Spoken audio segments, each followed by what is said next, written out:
ড্রেয়ারেস অবশেষে কেকেআর এর জার্সিতেই রিটায়ার করলো। অবভিয়াসলি বন্ধুরা তোমরা হয়তো এই খবরটা আগেই পেয়ে গেছো। আর ড্রেয়ারেস এখন কেকেআর ক্যাম্পে অ্যাজ আ পাওয়ার কোচ হিসাবে যোগ দেবে নেক্সট সিজনে। অনেস্টলি এটা হয়তো প্রায় সব কেকেআর ফ্যান্সদেরই ইচ্ছে ছিল, কারণ ড্রেয়ারেস অন্য জার্সি পরে আইপিএল খেলবে সেটা সম্ভবত কোনো কেকেআর সমর্থকই চায়নি। আর অনেস্টলি সেটা মেনে নেওয়াও কঠিন ছিল। এবার প্রশ্ন হচ্ছে যে এখানে কলকাতা কি আগের থেকেই ব্যাপারটা জানতো যে ড্রেয়ারেস আর খেলবে না, নাকি কলকাতা ছেড়ে দেয়াতেই রাসেলের এই সিদ্ধান্ত? সেটা নিয়ে অবশ্য কোনো ইনফরমেশন নেই। দেখো, রাসেলের যে কন্ডিশন ছিল আরো 1 থেকে 2 বছর হয়তো টেনে টুনে খেলে দিতে পারতো, আর তাকে কিন্তু নেয়ার জন্য অনেক টিম আগ্রহী ছিল। সো রাসেল এই অকশনে এলে অনেকটা টাকাই পেত, সেটা রাসেল নিজেও জানতো। এবার কলকাতায় তাকে বাইব্যাক করতো কিনা সেটা আরেক প্রশ্ন, কারণ কলকাতায় তো ক্যাম গ্রিনের জন্য যাবেই। তো আর কত টাকা বেঁচে থাকতো, তারপরে তারা কি রাসেলকে নিত না সেটা একটা আলাদা পয়েন্ট অফ ভিউ ছিল। তাই যদি রাসেল অপশনে আসতো, চান্সেস আর ভেরি হাই কি কলকাতা টিমে আর সে যেত না, হয়তো একটা অন্য টিমের হয়েই রাসেল খেলতো। যাই হোক, এক্ষেত্রে বলা যেতে পারে যে লয়্যালটি শেষ পর্যন্ত জিতলো। রাসেল আইপিএলে অন্য কোনো টিমের সাথে আর খেলবে না, ইনফ্যাক্ট কেকেআর এর সাথেই যুক্ত থাকছে। এবার প্রশ্ন আসছে যে রাসেলের এই রিটায়ারমেন্ট আইপিএলে অকশনে কিভাবে প্রভাব ফেলবে।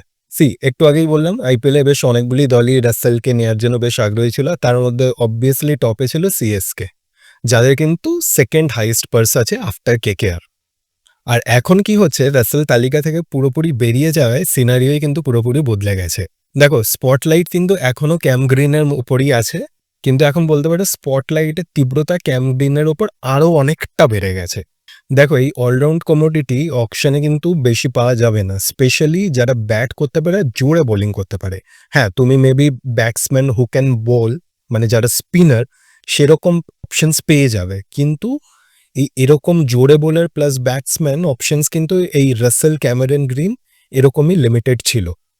হ্যাঁ, এখন টিমের স্কাউটসরা হয়তো মেবি আরো স্কাউটিং করছে, তারা হয়তো আইপিএল অকশনে তাদের নাম এলে হয়তো তখন জানতে পারবে যে কাদের ওপর টিমসরা দাও খেলতে চলেছে, কিন্তু প্রুভেন অলরাউন্ডার বলতে রাসেল আর ক্যাম গ্রিনই ছিল। তো এখন যেহেতু Russell out of the context, তো ধরেই নাও যে ক্যাম গ্রিনের ওপর মোটামুটি প্রায় সব টিমরাই দাও খেলবে। দেখো, তার মধ্যে অনেক টিমই আছে যারা জানে যে ক্যাম গ্রিনকে তারা পাবে না, কিন্তু তারা শুধু বেটটা করবে যাতে দামটা আরো বাড়ে। বিশেষ করে সিএসকে তো অল আউট যাবেই, যার ফলে ক্যামেরন গ্রিনের দাম ধরো আরো 5 থেকে 10 কোটি বাড়তে পারে। রুমের এমনও আসছে যে 30 কোটি ব্র্যাকেটও কিন্তু ছাড়িয়ে যেতে পারে, যদি এই কেকেআর আর সিএসকে একদম মানে ঘমাসান ভাবে চলে যায় আর কি বিট করতে করতে।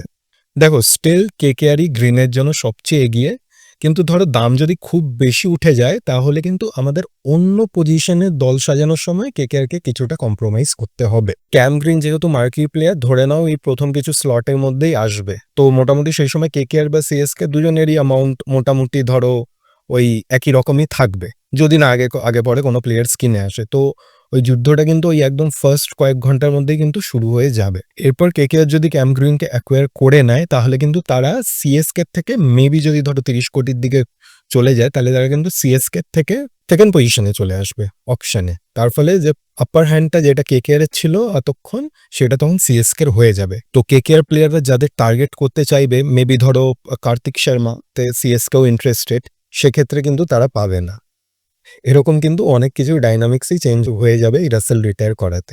তবে কতটা কি হয় তার জন্য তাকিয়ে থাকতে হবে অবশ্যই 16 তারিখে। আর হোপ করব কেকেআর ম্যানেজমেন্ট যে প্লেয়ার্সদের উইশ লিস্টে রেখেছে তাদেরই যাতে পায়, অ্যাটলিস্ট সবাইকে না পেলেও 60-70% যাতে পায়। অভিষেক নায়ার ডাব্লিউপিএল অপশনে কিন্তু খুব ভালো কাজ করেছে, আর এটাই যাতে রিপিট হয় এটাই চাইবো।